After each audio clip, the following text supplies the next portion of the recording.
So if I asked you, and I just kind of posed this question out there, how many of you have experienced back pain? I bet a lot of hands would shoot up, right? Back pain is super common. It seems to affect, especially in adulthood, it's a very common thing, right? And we often blame it on these type of movements. So here, I know, not the best artist, but it'll get the job done. We have a hip hinge variation, and I'll see a lot of rounding in especially that low back area. We have a squat variation, again, a lot of rounding, curling forward. And then this is supposed to be the upper body portion of a pull-up, and there's always a lot of arch, right? It's just this big arch position trying to get our momentum up over the bar. And so we execute these movements with this back positioning, and then we experience back pain, and we blame the movements for the back pain, right? But let's put it this way. How many times have you bent down to pick up your Amazon package this way, right here? If I just drew some arms on top of that, and it was reaching down to the ground, how many of you have done that, and how many times have you done that over the course of your life? How many times have you just kind of collapsed down to a chair without really hinging and then squatting down, nice controlled, and controlling your position each time you sit down throughout the course of the day? And then how many times have you reached up overhead, or you're reaching overhead for something, and you have this crazy arch in your low back to get there versus really extending and stacking everything on top of each other and being efficient with your movement? And the answer is, you've done these in day-to-day life way more incorrectly than your sessions in the gym. Okay? So it comes down to this control of your lower back in particular. The low back is where we have pain. It's a problem area, but it's not necessarily a problem area in the way you think. A lot of people are like, oh, I'm just not strong enough, yada, yada, yada. Honestly, it usually comes down to how well you can hold position. So if you're unable to hold a nice steady position here, either because of a mobility or stability limitation, then all of a sudden we get the rounded. Same thing goes across the board here, but it's a lot easier to correct than we give it credit for, or we just kind of brush it away and say, well, I can't hip hinge anymore, I'm not allowed to squat anymore, and I can't do pull-ups because I've arched too much and I've caused too much pain.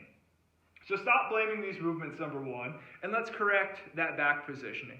We're going to do it with breathing, we're going to do it with bracing, and then we're going to do it with movement on top of that. So really learning how to control our movement pattern and control that low back positioning as we move.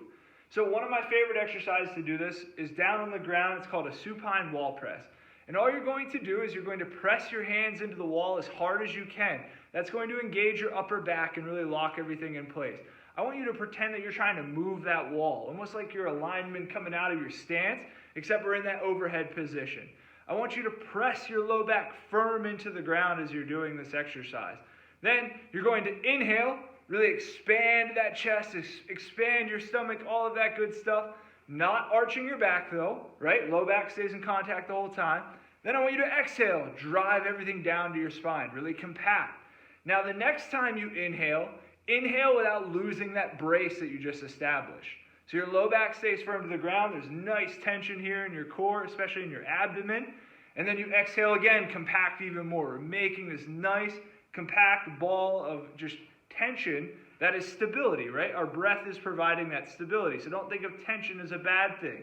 One more time, inhale, then exhale, pressing everything down. We have a nice strong brace. What that's teaching you is how to breathe and be tense and strong in your torso and make this nice stabilizing column without losing your brace. So you're still getting oxygen in, you're still able to breathe, you're not going to pass out or anything like that, but you didn't just collapse and lose your brace. So breathing helps with bracing. So now that we have your back in a nice steady position and we went through that sequence, you're going to just drop one heel down to the ground, make a light touch, and back up. Don't forget to keep pressing into the wall. Keep your low back firm to the ground. You're just moving your legs slowly. We're adding limb movement on top of this. And I want you to think about breathing without losing your brace.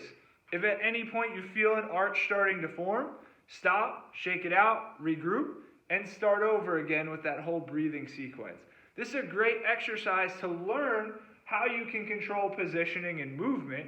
And then you can take that breathing sequence, you can take that extra tension, that ability to kind of turn things on and fire up that midsection into your different movements here and learn how to hold position a lot better.